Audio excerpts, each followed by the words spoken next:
Varsovie accueille les délégations d'une soixantaine de pays dont les États-Unis, Israël et des États du Golfe. La plupart des pays européens, hormis le Royaume-Uni, ont en revanche décliné l'invitation polonaise.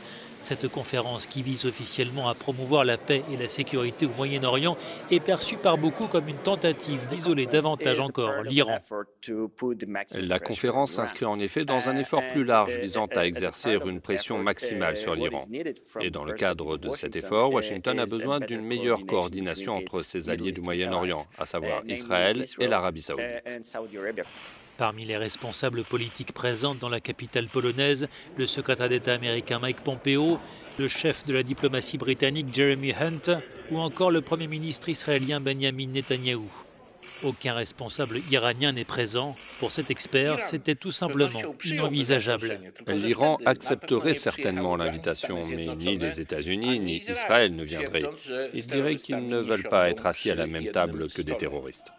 Cette conférence intervient alors que le régime de Téhéran célèbre sur fond de contestation le 40e anniversaire de la révolution islamique. Son allié russe est également absent à Varsovie.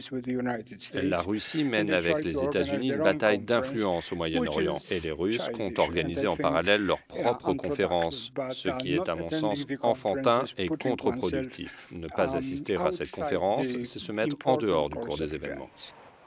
La conférence de Varsovie s'étale sur 2 jours. Le point avec notre correspondant. Parler de paix et de sécurité au Moyen-Orient est une chose, mais il est beaucoup plus difficile de prendre des mesures concrètes, en particulier en l'absence de décideurs comme la Russie, l'Iran et les représentants palestiniens.